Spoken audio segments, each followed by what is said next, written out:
태극신검 이해를 시작하겠습니다. 제도 및 제도의 팔기부터 시작하면 되죠. 제도는 형식의 하나입니다. 형식은 구조나 질서로 이해될 수가 있는 것이지요. 제도는 하나의 질이며 이렇게 했는데 빼는 게 낫겠죠. 형식과 질은 다른 것이지요. 질과 양할 때 그 질을 가리키는 거죠. 형식에서 질이 비롯된다고 볼 수 있는 것이지요. 왜 그런가요? 예를 들어서 어떤 인간의 외모가 뛰어나다, 뛰어나지 않다 이런 것은 어디서 나올까요? 외모는 하나의 질로 이해될 수 있는 거죠. 형식에서 비롯된다고 할 수 있겠죠. 왜 그런가요?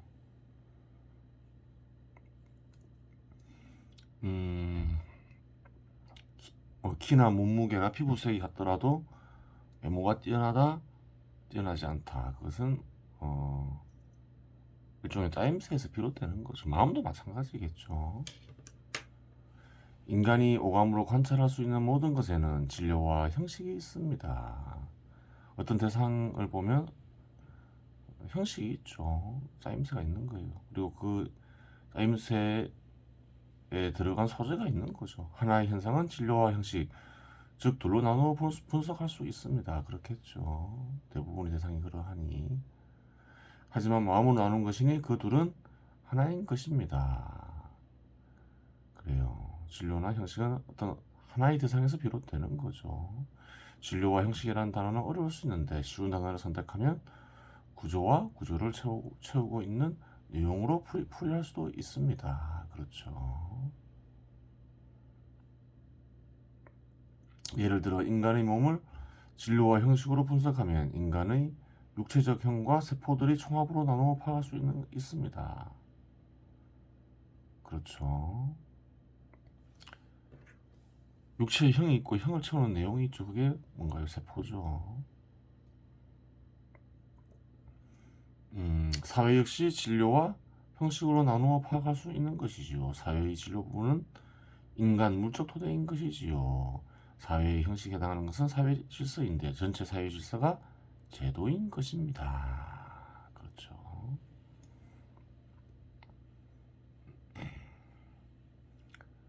그 사회를 보면 예전에 사회 도면을 설명했죠. 사회를 구성하는 내용물들이 있죠. 사람들. 그래요. 또 물적 토대도 있죠. 그래요. 그 물적 토대는 필요한 것을 공급하는 작업 수단도 있고 또 그래요. 뭐 여러 가지가 있겠죠. 생존 수단도 있고 식량이나 주택 같은 그 여러 가지가 있어요. 그런 것들은 어떤 제도 속에서 갖추어져 있는 거죠.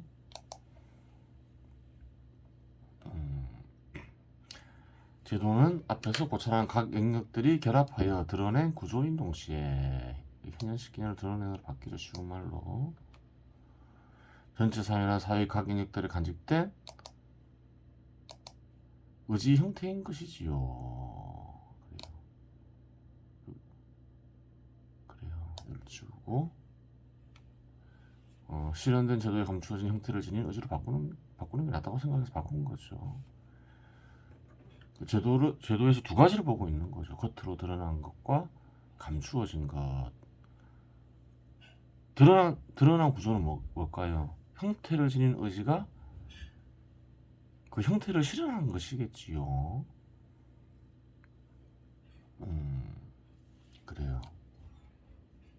사회를 구성하는 각 영역들에서도 역시 질서가 형성되어 있으니 각 영역들의 질서가 결합하여 형성된 것이 사회의 제도라고 표현할 수 있고 각 영역들의 질서를 형성시키고 운영되게 하는 원리가 되는 형태를 지닌 의지가 제도이기도 합니다.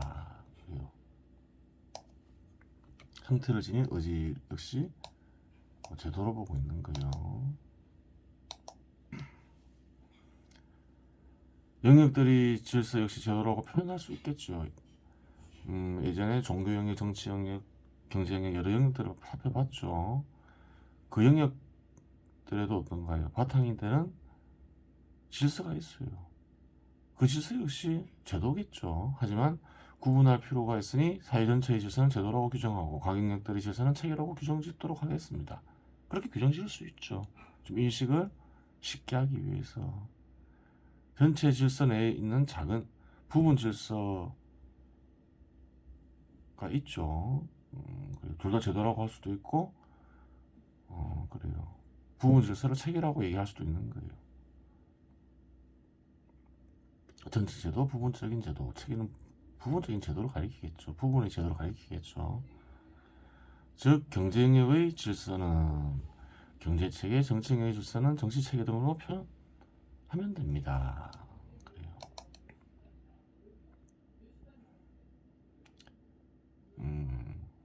전체와 구별하기 위해서 이렇게 했지 뭐 경제제도, 정치제도 이렇게 얘기해도 돼요. 체계는 각 영역에서의 제도입니다. 그렇게 얘기하고 있죠. 단지 사회 전체의 제도와 구별짓기 위해 규정 지은 것입니다. 사회 전체 제도와 구별되는 각 영역의 질서에 해당되는 단어를 명확히 규정하여야 학적 차원에서 질을 발전시킬 수 있다고 하겠습니다. 그래요. 구별하게 되면 어떤가요? 질을 보다 분명하게 만들 수 있겠지요. 뭐 그런 부분을 얘기하는 거예요. 제도와 체계의 관계, 여기서는 전체 제도와 부분 제도의 관계를 얘기하는 거겠죠. 인류 문명이 발전한다는 것은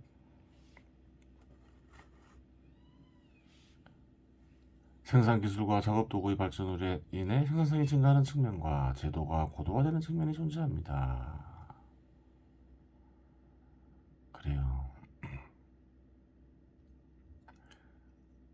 제도가 고도화된다는 것은 통합되어 있는 질서가 사회의 양적 성장에 대응하여 분화된다는 것과 제도 역시 분화가 되겠죠. 여러 영역들이 생기면서 사회의 발전에 기여하도록 사회에 이로운 새로운 질서를 제도에 결합하고 해가 되는 질서를 시정하여 지정한다는 두 가지 모두를 가리킵니다. 그래요. 제도도 변화하죠. 그래요. 발전되는 방향으로 그래요. 제도가 바뀌는 것도 고도화된다 이렇게 얘기할 수 있는 거예요. 지향한다. 그 지향은 어려운 말이죠. 한번 볼게요. 해겔의 대논리학에 나오는 말이죠. 지향이라는 말은 이중의 의미를 지니는 바, 보존한다, 유지한다는 뜻과 함께 또한 이해 못지않게 중단시킨다, 끝을 낸다는 의미를 지닌다. 그렇죠. 그러면서 개선이 되는 거예요. 근데 여기 첨가는 빠져 있는 거죠. 여기선 다 나와 있죠. 제도가 고도화된다는 것은 또 이로운 제도가 결합되는 것을 포함하고 있는 거죠. 그래요. 지향은 발전을 위해서 꼭 필요한 거죠. 보존해야 될 것과 중단해야 될 것을 구별하여 그래요. 그래 보존할 것은 보존하고 중단시킬 것은 끝을 내야 되는 거죠. 처음 인류가 문명을 이룰 때에는 경제 영역, 정치 영역, 교육 영역, 예술 영역, 종교 영역이 되어 있지 않았으며 오히려 통합되어 있었겠으나 문명이 발전함에 따라 생산물의 양을 생산량으로 바꾼 거죠.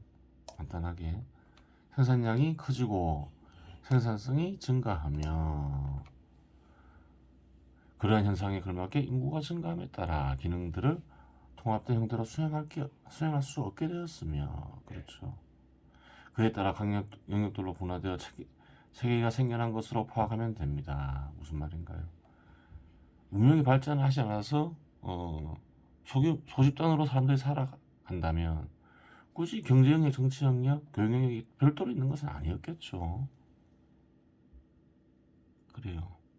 지금도 그런 거 확인할 수 있죠. 문명이 크게 발전하지 않은 곳에서는 아직도 원시적으로 살아간 사람들이 있잖아요. 그게 뭐 따로 뭐 경제 영역, 정치 영역, 교육 영역 이런 것들이 있는 것은 아니죠. 제도의 분화된 형태가 체계이며 전 영역의 체계들의 결합된 형태가 제도인 것이지요. 그렇죠. 쭉 설명했던 내용이에요. 분화되지 않은 제도가 다양한 체계들로 분화되더라도 형태를 지닌 의지는 별도로 남게 됩니다. 형태를 지닌 의지가 있다는 거예요. 겉으로 드러나지 않는. 즉 분화되지 않은 제도는 형태를 지닌 의지와 질서가 결합되어 있는 상태라고 보면 됩니다. 그래요. 형태를 지닌 의지는 분화되더라도 남는 거예요. 체계가 없더라도 어떤가요? 하나의 분화되지 않았다면 형태를 지닌 의지와 질서가 그냥 결합되어 있는 상태겠죠. 사회의 발전에 의해 제도가 분화함으로써 전체 질서로서의 제도와 형태를 지닌 의지로서의 제도, 즉 둘로 파악되는 것입니다. 그래요. 이거를 쓰니는 제도의 두 측면을 본 거예요. 드러난 부분과 드러나지 않으면서 작용하고 있는 부분. 그게 뭔가요? 드러나지 않고서 작용하고 있는 부분. 형태를 지닌 의지겠죠. 일반적으로 제도의 세 가지 핵심적인 형태를 지닌 의지는 다음과 같습니다. 어떠한 형태의 제도라도 이 세 가지는 있다는 거예요. 이 의지는 발견된다는 거예요. 형태를 지닌 의지. 제도는 생존해야 한다. 생존을 위해서는 어떠한 수단도 동원 가능하다. 제도는 발전해야 한다. 그래요. 고대나 현대나 어떤 시대나 어떤 공간에 존재하는 제도라도 이 세 가지는 반드시 있다는 거예요.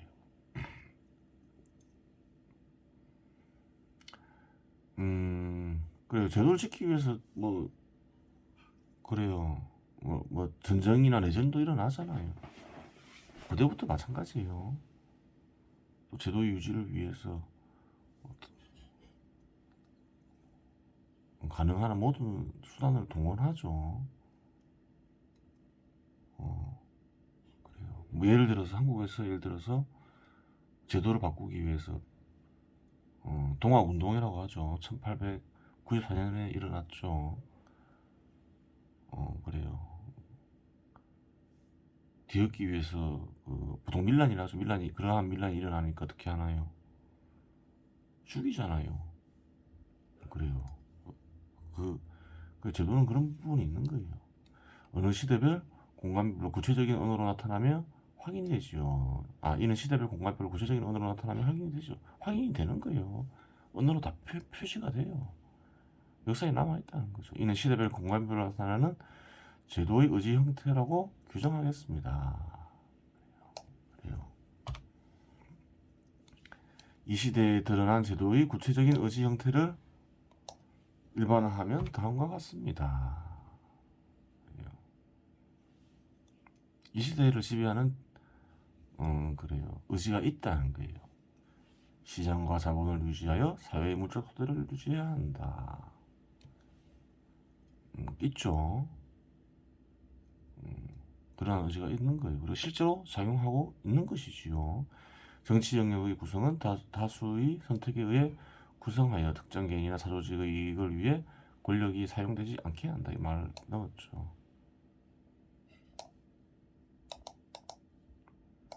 처음에는 다수 의견이 반영되게 결정한다 이렇게 했는데 이게 잘못된 거예요. 깨달음이 완전하지 않아서 그런 거예요. 현 시대에서 문명이 발전한 국가들이 국가에서 선거나 투표를 선택하고 있죠. 선택하는 이유가 뭔가요? 다수의 의견을 반영하는 게 선이라서 그런가요? 그게 아니라는 거예요. 그게 무슨 말이냐 이렇게 생각할 수 있잖아요. 선거를 하는 이유가 뭔가요? 그전에는 어떤 사회였을까요? 그전은 사회에서 반발해서 나오는 게 선거겠죠. 그전에는 왕이나 귀족이 있었잖아요. 왕이나 귀족은 어떤가요? 신분제도를 형성해서 특정 개인이나 사조직의 이익을 위해서 권력을 사용하잖아요. 그것을 막기 위해서 나온 게 선거겠죠. 다수의 의견을 그래요. 반영하기 위해서 생긴 게 민주주의가 아니라는 거예요. 뭘까요? 개인이나 특정 개인이나 특정 사조직의 이익을 위해 권력을 사용하지 않기 위해서 민주주의가 나온 것이겠지요. 그렇게 되는 거예요. 다수의 의견이 반영되더라도 그러면 뭘까요? 특정 개인이나 특정 사조직의 이익을 위해서 권력이 사용되면 민주주의가 아니라는 거예요. 다수냐 아니냐 그게 중요한 게 아니에요. 근데 그냥 그렇게 사람들이 믿는 거예요. 다수 의견이 반영되면 특정 개인이나 특정 사조직의 이익을 위해 권력을 사용할 수 없다라고 생각하는 거예요. 하지만 반드시 그러하지는 않다 이렇게 볼 수 있는 거죠. 제도에 위협이 되는 요인이 있으면 전쟁과 같은 어떠한 수단이라도 동원하여 제도에 위협이 되는 요인을 제거한다. 그렇죠. 그런 게 있죠. 어느 시대 어느 공간이나 그런 게 있죠. 시장과 자본을 고도화하여 사회의 양적 질적 성장 및 국민 개개인의 부를 증대시킨다. 그래요. 3번은 늘 있었던 거고 1, 2, 4번은 어떤가요?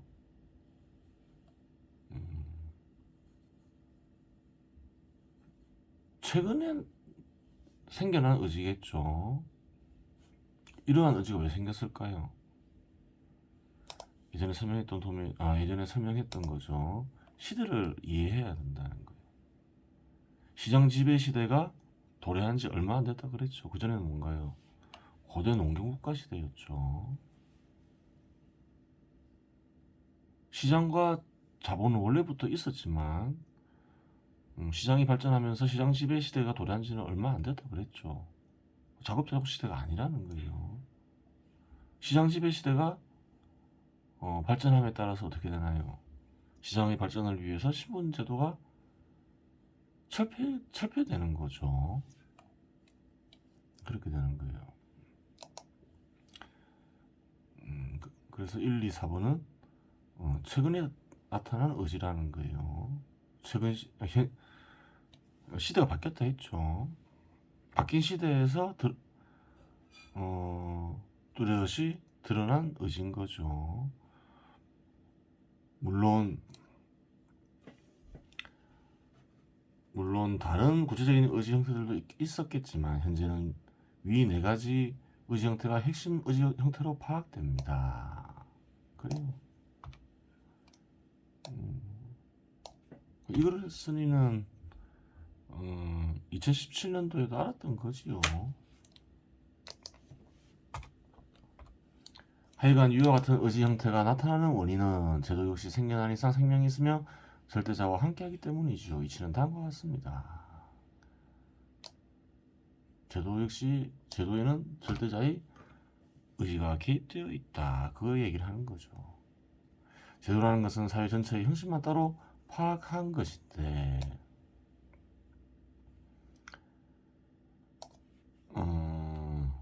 진료와 형식은 하나에서 비롯된 것이다. 진료를 구성하는 한 축은 인간이다. 여기서 도출되는 또 하나의 결론은 제도는 인류의 운명과 함께한다. 그래요. 인류가 존재하는 이상 제도는 항상 있는 것이겠죠. 인간은 생명이 있으며 생명 활동을 통해 대를 이어간다. 생물학적으로 얘기하면 번식과 생존을 위한 활동. 인간도 그 생명 활동을 하죠. 짐승과 마찬가지로 번식을 위한 활동도 하고 생존을 위한 활동도 하죠. 지적 생명을 가진 존재는 마땅히 위 네 가지 의지의 형태를 인식하고 실현하려 한다. 그래요. 현 시대에서 그러하다는 거죠. 앞으로도 계속 그렇게 했죠. 위 네 가지 의지는 시장 지배 시대가 지속되는 한 그래요. 계속 중요한 의지가 되는 것이지요. 그리고 그것은 절대자의 뜻이다. 이렇게 얘기하고 있는 거예요.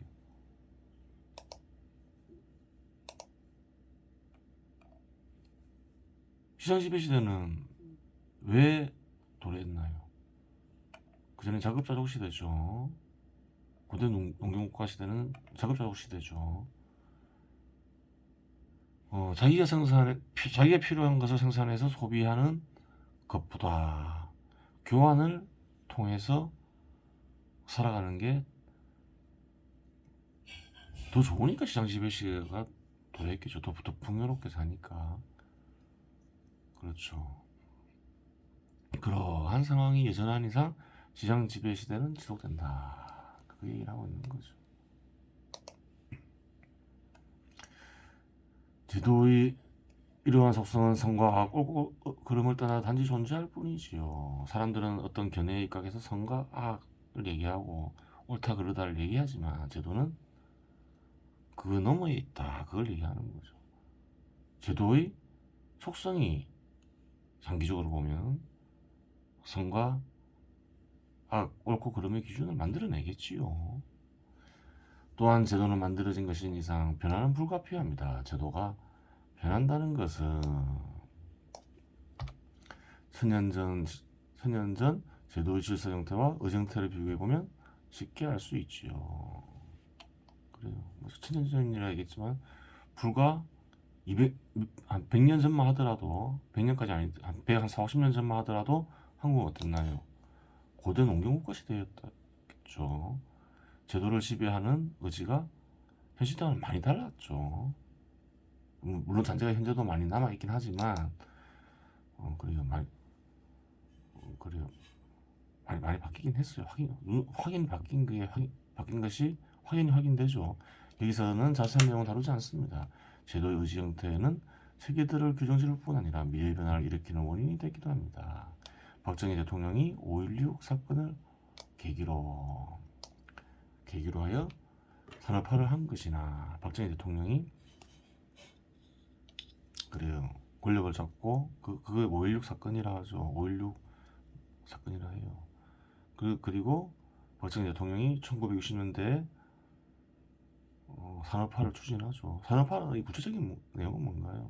세계 시장을 이용하여 기업을 육성한다. 그거죠. 전두환 대통령, 노태우 대통령, 이명박 대통령, 박근혜 대통령의 경우 핵심 의지 형태인 1사의 의지 형태가 일정 정도 작용한 것으로 볼 수 있고 그래요.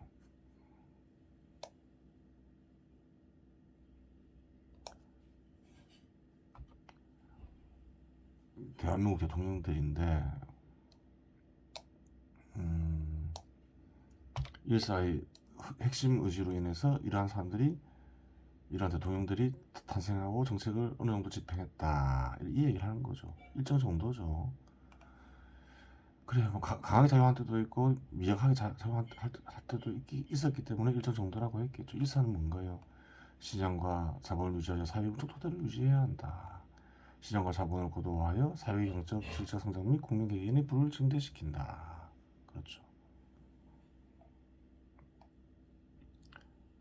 김영삼 대통령, 김대중 대통령, 노무현 대통령, 문재인 대통령의 경우는 제도의 핵심 의지 형태인 이의 의지 형태가 일정 정도 작용한 것으로 파악할 수 있습니다.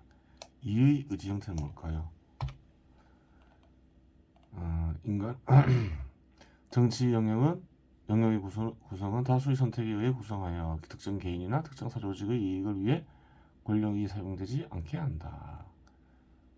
그래요. 그래서 선거를 도입한 거죠.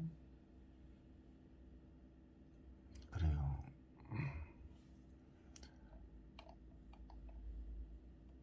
여기는 또 주가 달려있죠. 뭐라고 달려있나요? 엄밀히 말하면 1사의 의지에 반발하는 의지 역시 작용하였다고 말할 수 있다. 그래요.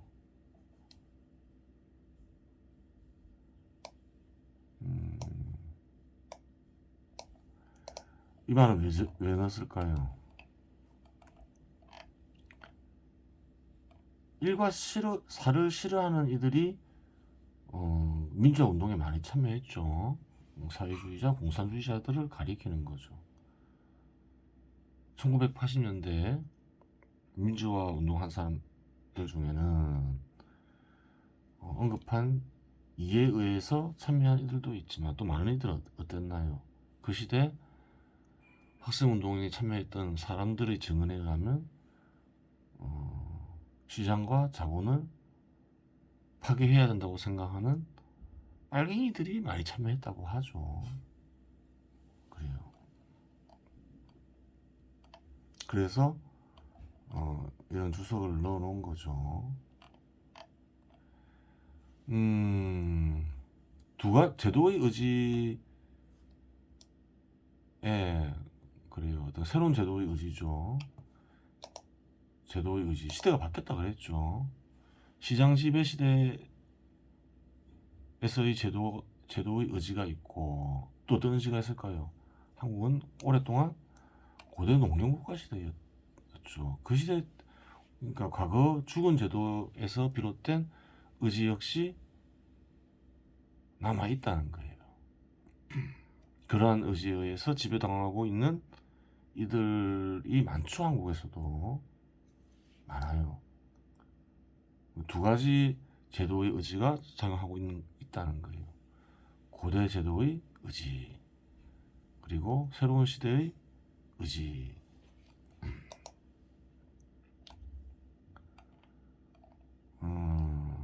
그렇게 되는 거예요.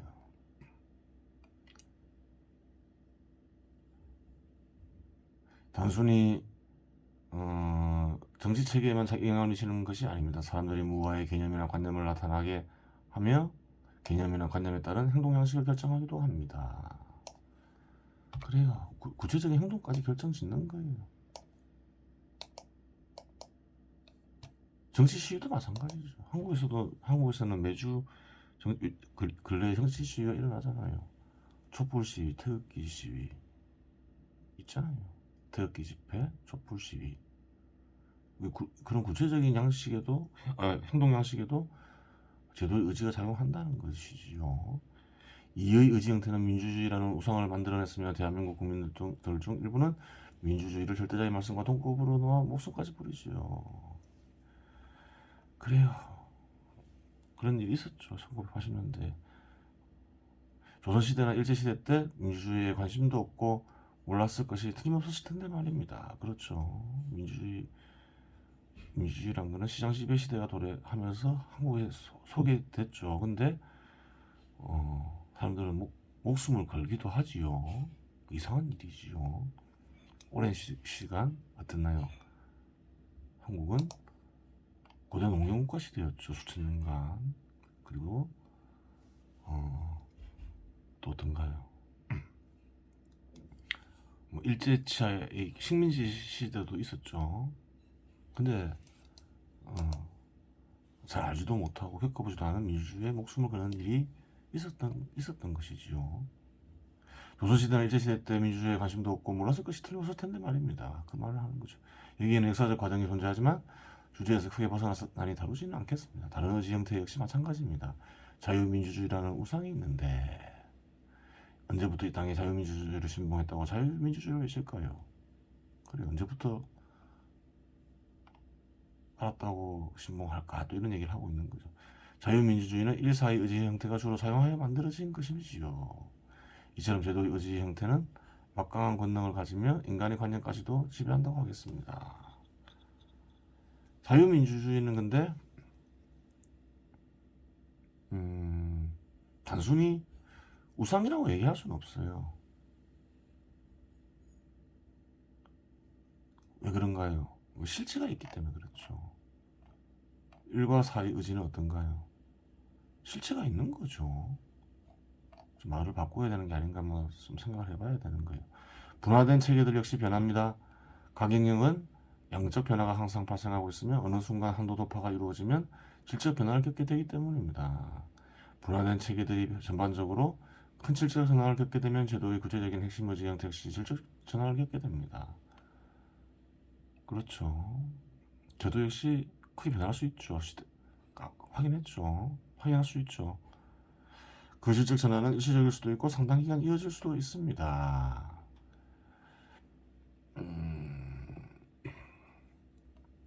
그래요. 어떤가요? 대표적인 사람들은 어떻게 생각하나요? 아까 얘기했죠. 고대 농경국가 시대의 제도의 의지가 현재도 남아있다 했죠. 그런 사람들 중에 일부는 공산주의자와 사회주의자가 됐죠. 그런 사람들은 시장 지배 시대가 당장 끝날 거라고 얘기하잖아요. 당장 끝날까요? 그런 일 없다는 거예요. 왜 그래요? 자급자족으로 살아가는 것보다 교환을 통해서 살아가는 게 더 풍요로우니까 그런 거지요. 그렇게 되는 거예요. 상당 기간 이어진다. 이렇게 보죠. 기본적으로 수천 년 이어진다고 봐야 되는 거죠. 계속 갈 수도 있는 거고. 자급자족 시대가 어떤가요? 더 큰 풍요를 제공하면 돌아갈 수도 있겠지만 쉽지 않다는 거예요. 그래요. 이번 시간은 여기서 마치겠습니다.